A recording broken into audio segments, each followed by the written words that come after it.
Hello everyone, welcome to all. I am going to discuss the book Basic Agriculture by Dr. Neem Raj Sunda, and I will going to discuss the topic agroclimatic zone. Okay. Agroclimatic zone, ये इसको हम लोग classify करते हैं on the basis of homogeneity in agro characteristic. Homogeneity के basis पे हम लोग एग्रोक्लाइमेटिक जोन को क्लासीफाई करते हैं, जैसे कि rainfall, temperature, soil topography, water resources. इसके बेसिस पे हम लोग एग्रोक्लाइमेटिक जोन को क्लासीफाई करते हैं. प्लानिंग कमीशन के अनुसार एग्रोक्लाइमेटिक 15 एग्रोक्लाइमेटिक जोन है, और NARP यानी कि नेशनल एग्रीकल्चर रिसर्च प्रोजेक्ट के अनुसार इंडिया को डिवाइड किया 127 एग्रोक्लाइमेटिक जोन में. Okay, and then agroclimatic zone. First, the Western Himalayan zone. Western Himalayan zone जिसमें जम्मू कश्मीर, हिमाचल प्रदेश, उत्तराखंड, यूपी आता है. ठीक है, इसमें कैसा स्केलेटन सॉइल होता है कोल्ड रीजन का. ठीक है. देन ईस्टर्न हिमालयन जोन, इसमें नॉर्थ ईस्ट स्टेट सारे जैसे सिक्किम, दार्जिलिंग, अरुणाचल प्रदेश, मेघालय, नागालैंड, त्रिपुरा, ये सब आता है. फिर यहाँ पे बहुत ज़्यादा हाई रेनफॉल होता है, यहाँ शिफ्टिंग कल्टिवेशन होता है, रन ऑफ भी ज़्यादा होता है, सॉइल इरोजन प्रॉब्लम बहुत होता है ईस्टर्न हिमालयन जोन में. ठीक है. The lower Gangetic plain zone, जिसमें वेस्ट बंगाल आता है, जैसे एलुवियल सॉइल यहाँ पे होता है, और यहाँ पे फ्लड प्रोन एरिया होता है लोअर गंगेटिक प्लेन में. देन मिडिल गंगेटिक प्लेन में, जिसमें यूपी और बिहार दोनों आता है. ठीक है. इसके पास हाईएस्ट ग्रॉस क्रॉप्ड एरिया होता है, क्रॉपिंग इंटेंसिटी भी हाईएस्ट होता है मिडिल गंगेटिक प्लेन में. Okay. Then upper Gangetic plain western UP. Then trans Gangetic plain जो पंजाब, हरियाणा, यूनियन टेरिटरी, दिल्ली, छत्तीसगढ़ ये सारा ट्रांस गंगेटिक प्लेन में आता है. इसका हाईएस्ट इरिगेटेड एरिया होता है, हाईएस्ट नेट सोन एरिया होता है, हाई क्रॉपिंग इंटेंसिटी होता है, ग्राउंड वाटर यूटिलाइजेशन भी सबसे ज़्यादा यहीं का होता है, highest canal irrigated area trans Gangetic plain में ही होता है. Then eastern plateau and hill zone. ठीक है, ये ईस्टर्न पार्ट ऑफ MP हो जाएगा, southern part of West Bengal, और कुछ आइलैंड ऑफ उड़ीसा. ठीक है. देन वेस्टर्न प्लेट्यू हिल जो major part of MP and one district of Rajasthan. Then southern plateau and hill, जिसमें आंध्र प्रदेश, कर्नाटका, तमिलनाडु ये सब आ जाएगा. टिपिकली सेमी एरिड जोन होते हैं. यहाँ पे मेनली ड्राईलैंड फार्मिंग करते हैं सॉदर्न प्लेट्यू ऑफ हिल में. फिर ईस्ट कोस्ट प्लेन और हिल्स, इसमें तमिलनाडु, आंध्र प्रदेश, उड़ीसा ये सब आ जाएगा. फिर वेस्ट कोस्ट प्लेन और घाट जोन, ये वेस्ट कोस्ट तमिलनाडु, केरला, महाराष्ट्र, ये गोवा आ जाएगा. गुजरात में highest area of saline water Gujarat में पाया जाता है. ओके. वहाँ पे 9 डिस्ट्रिक्ट ऑफ राजस्थान होता है. ठीक है. वो वेस्टर्न ड्राई जोन में वेस्टर्न 9 डिस्ट्रिक्ट ऑफ राजस्थान होता है. ठीक है. And then island zone Andaman Nicobar Lakshadweep में, इसमें लार्जली फॉरेस्ट जोन होता है. ठीक है, with undulating land. Okay. Then agro ecological region एक लैंड यूनिट है. ठीक है, जिसको हम लोग एग्रोक्लाइमेटिक जोन से कट करते हैं जब वो सुपरपोज्ड होता है on the land form and the kind of soil and the soil condition, जो एक्ट करता है modifier of the climate and land on the growing period. ठीक है. और national bureau of soil survey land use planning के अनुसार India को divide किया है 20 एग्रो इकोलॉजिकल जोन में, जो कि अब बस 20 है. ठीक है. और ICR के अनुसार एग्रो इकोलॉजिकल रीजन 8 होता है. ठीक है. ओके. देन ग्लोबल वार्मिंग, जिसको ग्रीन हाउस इफेक्ट बोलते हैं. ठीक है. इसमें क्या होता है, ग्रेजुअल इंक्रीज होता है ओवरऑल टेम्परेचर, अर्थ का ओवरऑल टेम्परेचर इंक्रीज होता है ग्रीन हाउस इफेक्ट के कारण. और ये कौन करता है, ग्रीन हाउस गैस करता है. अर्थ क्या करता है, एब्जॉर्ब करता है सन का मोस्ट ऑफ द एनर्जी, लेकिन रिफ्लेक्ट भी करता है. किस फॉर्म में रिफ्लेक्ट करता है, इंफ्रारेड रेडिएशन के फॉर्म में रेडिएट करता है. ओके. ठीक है. तो क्या होता है, ग्रीन हाउस इफेक्ट में क्या होता है, वार्मिंग, अर्थ का टेम्परेचर वार्म हो जाता है. ठीक है. क्योंकि अर्थ का सरफेस यानी कि एब्जॉर्ब करता है, ट्रैप करता है, री रेडिएट करता है हीट का फ्रॉम द अर्थ सरफेस. इसको हम लोग ग्रीन हाउस इफेक्ट बोलते हैं. ठीक है. जो मेजर नॉन गैस कंट्रीब्यूटर होता है अर्थ्स ग्रीन हाउस इफेक्ट का, वो क्लाउड होता है. ठीक है. वो एब्जॉर्ब करता है और इमिट करता है इंफ्रारेड रेडिएशन. ठीक है. And thus have a effect of, उसका इफेक्ट होता है रेडियो एक्टिव प्रॉपर्टी होता है द ग्रीन हाउस गैस. ठीक है. ग्रीन हाउस गैस वैसे गैस होता है जो एब्जॉर्ब करेगा, इमिट करेगा infrared radiation in the wavelength emitted by the earth, ठीक है। In most abundant green house gas, जो मोस्ट अबेंडेड है जैसे water, CO2, CH4, NO2, O3, chlorofluorocarbon, hydrofluorocarbon, ये सब कुछ नॉन ग्रीन हाउस गैस, ठीक है।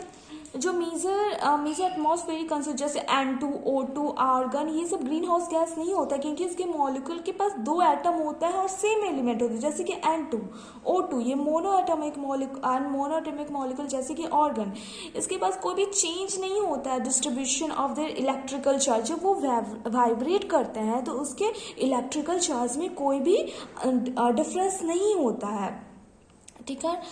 इसी कारण N2, O2, आर्गन, ये सब ग्रीन हाउस गैस नहीं होता है, ठीक है। Hence they are almost totally unaffected by infra। इसी कारण ये जो N2, O2 होता है उसमें कोई अफेक्ट ही नहीं होता जब इंफ्रारेड रेडिएशन उसमें आता है। जबकि कुछ मॉलिक्यूल जिसमें 2 एटम विद डिफरेंट एलिमेंट होता है जैसे कि carbon monoxide and hydrogen chloride, वो एब्जॉर्ब करता है infrared radiation. These molecule short lived होता है एटमॉस्फेयर में, ऑनिंग their capacity of reactivity and solubility, ठीक है।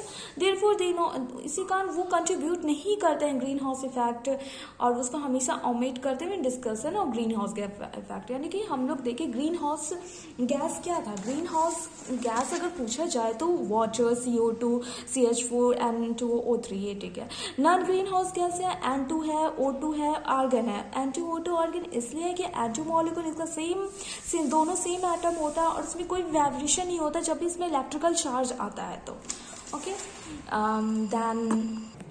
Then composition of anthropogenic greenhouse gas, okay. जैसे CO2, इसका कंट्रीब्यूशन 76% है और ग्लोबल वार्मिंग पोटेंशियल 100 ईयर में 1 है, ठीक है। CH4 इसका 28 होता है, N2 जिसका 265 है, और SF6, HFC और PFC इसका 11,100 से 25,500 है। CFC का लगभग 10,200 होता है, ठीक है। ओके देन उसके बाद 2 प्रोटोकॉल आया था, एक क्योटो प्रोटोकॉल और एक मॉन्ट्रो प्रोटोकॉल, ठीक है। क्योटो प्रोटोकॉल में क्या करना था, लिमिट और रिड्यूस करना था ग्रीन हाउस गैस के इमिशन को, ठीक है, ये क्योटो प्रोटोकॉल। और मॉन्ट्रो प्रोटोकॉल में क्या करना था, वो उसमें to control the emission of ozone depleting substance को हम के इमिशन को रिड्यूस करना था मॉन्ट्रो प्रोटोकॉल में, reducing the emission of CFC after ozone depletion chemical, ये था मॉन्ट्रो प्रोटोकॉल में, ठीक है। उसके बाद most important compound that direct contribute to green house effect in the atmosphere, ठीक है। जैसे वाटर वेपर ये कंट्रीब्यूट करता है 50%, क्लोर 25%, कार्बन डाइऑक्साइड 9 से 26%, मीथेन 4 से 9%, ओजोन 3 से 7%। फिर ग्लोबल वार्मिंग का क्या इफेक्ट होता है वर्ल्ड में, इंक्रीज हो रहा है overall temperature earth surface temperature increase हो चुका है 1.4 degree Fahrenheit in first century, और ऐसा फोरकास्ट किया गया है लगभग 5 डिग्री फ़ारेनहाइट रेज हो जाएगा नेक्स्ट सेंचुरी में। Okay then IPCC, intergovernmental panel on climate change, इसका full form important, intergovernmental panel on climate change. It is an organisation, ये एक ऑर्गेनाइजेशन है जो एसोसिएटेड रहता है climate change on the earth and receive Nobel prize in 2007 for peace, okay. Then cardinal temperature, ठीक है, for optimum plant growth के लिए एक मिनिमम ऑप्टिमम मैक्सिमम टेम्परेचर चाहिए, ठीक है, इसी को हम लोग कार्डिनल टेम्परेचर बोलते हैं, ठीक है। जैसे वीट के लिए minimum temperature 3 to 5, optimum temperature 24 to 25, maximum temperature 30 to 45। Sugar के लिए 18 से 19 मिनिमम, ऑप्टिमम 25 से 26 और maximum 41 to 42। Then growing degree day, जिसको हीट यूनिट कंसेप्ट बोलते हैं, ठीक है। ग्रोइंग डिग्री डे एक हीट इंडेक्स होता है, ठीक है, जिसको हम लोग यूज़ करते हैं टू प्रिडिक्ट करने के लिए कब एक क्रॉप मैच्योर हो जाएगा, इसको प्रिडिक्ट करने के लिए हम लोग ग्रोइंग डिग्री डे यूज़ करते हैं, ठीक है। ये लीनियर रिलेशनशिप होता है between temperature and growth and development के बीच में, ठीक है। द मीन टेम्परेचर एवं द बेस टेम्परेचर, ठीक है। फिर लोएस्ट टेम्परेचर, कम से कम टेम्परेचर जिसके नीचे ग्रोथ नहीं होगा उसको बेस टेम्परेचर बोलते हैं, ठीक है। ये फोरकास्ट करता है appearance of different phase of the crop for planning effective management practice, ठीक है।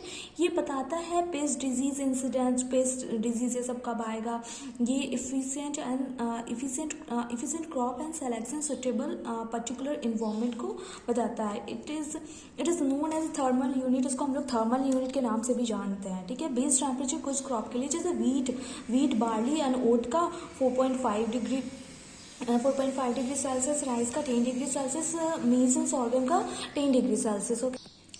देन ग्रोथ एंड डेवलपमेंट, ठीक है। फोटोपीरियोडिज्म का मतलब होता है रिस्पॉन्स ऑफ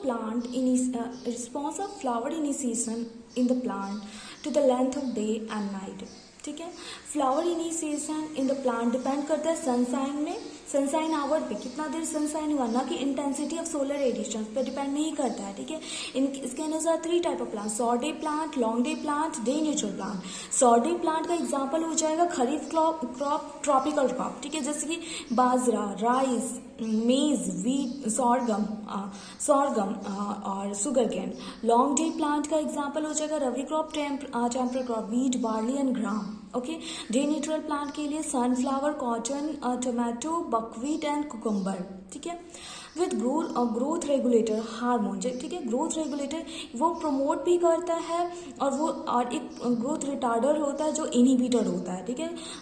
ग्रोथ प्रोमोटर जैसे ऑक्सिन, साइटोकिनिन, जिब्रेलिन होता है, ठीक है। ये सारा नेचुरल होता है और सिंथेटिक होता है ऑक्सिन में NAA, IBA 2,4-D, ठीक है। उसके बाद इंपॉर्टेंट प्लांट हार्मोन, जैसे ऑक्सिन को एब्डल वेंट ने डिस्कवर किया था। फंक्शन ऑक्सिन क्या करता है, सेल को इलोंगेट करता है, इनलार्ज करवाता है, एपिकल बर्ड को डोमिनेट करवाता है। एपिकल बर्ड डोमिनेट हो जाएगा तो लेटरल बर्ड सप्रेस हो जाएगा और डिले द फॉल और द लीफ के गिरने से बचाता है, ठीक है। टाइप ऑफ ऑक्सिन जैसे IAA, ये इंड्यूस करता है apical stem dominance in the plant, ठीक है। IBA रूटिंग करवाता है स्टेम कटिंग में।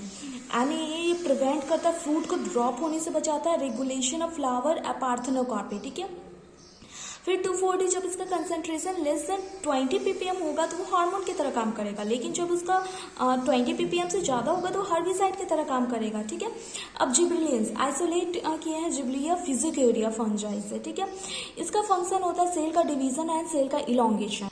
फिर जिब्रेलिन सीड के डोमेंसी को भी ब्रेक करता है, जेनेटिक ड्राफ्टनेस को भी ओवरकम करता है, प्रमोट करता है पार्थेनोकार्पी, फिर फ्रूट को थीन करता है, फ्रूट सेटिंग करता है, इंड्यूस करता है फ्लावरिंग, ठीक है। फिर साइटोकिनिन ये सेल डिवीजन करवाता है, स्टोमाटा को ओपन करवाता है और रिचर्न्ड लेग इफेक्ट साइटोकिनिन से होता है, ये प्रिवेंट करता है ageing effect of the leaf, ठीक है। एंड एब्सिसी केसेस जिसको हम लोग डोमिन भी बोलते हैं, ग्रोथ रिटार्डर होता है, इसको सिंथेसाइज होता है लीफ में, इंड्यूस करता है फ्रूट एंड लीफ एब्सिसन, ठीक है। ये स्टोमाटा क्लोज करते हैं, इसी कारण प्लांट स्ट्रेस हार्मोन बोलते हैं, ड्रॉट अवॉइडर बोलते हैं, ये कॉटन डिफ्लोरिएंट होता है, ठीक है।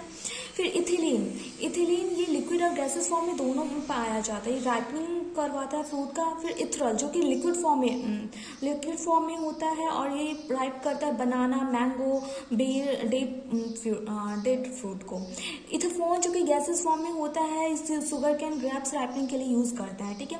फिर CCC जो साइकोसोल बोलते हैं, ये रिटार्ड करता है फोलियर ग्रोथ को, रोकता है प्लांट का और इंक्रीज करता है रूट ग्रोथ ड्राईलैंड एग्रीकल्चर में। इसको हम लोग डॉफिंग एजेंट की तरह यूज करते हैं वीट के वैरायटी में। और MH यानी कि मैलिक हेटेराजाइट जो कि ग्रोथ रिटार्डर होता है, ये ओनियन और पोटैटो को स्प्राउटिंग को रोकता है और शक्कर को कंट्रोल करता है टबैको में, ओके। इधर राइस सिंक लिमिटेड क्रॉप होता है, ठीक है। उसके बाद सिग्मोइड क्रॉप जिसको एस क्रॉप बोलते हैं, ये एक्सप्रेस करता है relationship between growth and duration of the crop, ठीक है।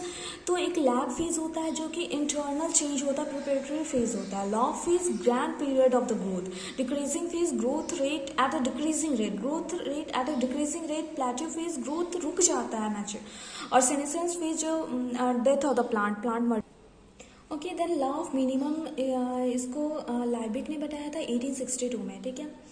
और law of optimum limiting factor जो ब्लैकमैन्स ने बताया था 1905 में। Law of diminishing return Mitscherlich ने बताया था 1909 में, ठीक है। है। Inverse yield nitrogen law Wilcox ने बताया था 1929 में, ठीक है। इन्वर्स इल्ड नाइट्रोजन लॉ इसके अनुसार ये स्टेट करता है इल्डिंग एबिलिटी किसी भी क्रॉप का इन्वर्सली प्रोपोर्शनल होता है मीन नाइट्रोजन कंटेंट, ठीक है। यानी कि नाइट्रोजन अगर ज़्यादा होगा तो इल्डिंग एबिलिटी कम हो जाता है, ठीक है। देन लीफ एरिया इंडेक्स, इसको वॉटसन ने दिया था, ठीक है। ये रेशियो होता है leaf area to the area of ground cover, ठीक है। For maximum production leaf area index 3 to 5 होना चाहिए, ठीक है। फॉर सीरियल ग्रासेस के लिए 8 से 10 होता है, ठीक है। देन एब्सोल्यूट ग्रोथ रेट, ये इंडिकेट करता है at what rate crop is growing, किस रेट से क्रॉप ग्रो होता है। एक्सप्रेस करता है gram per day absolute growth rate W2 - W1/T2 is T2, okay.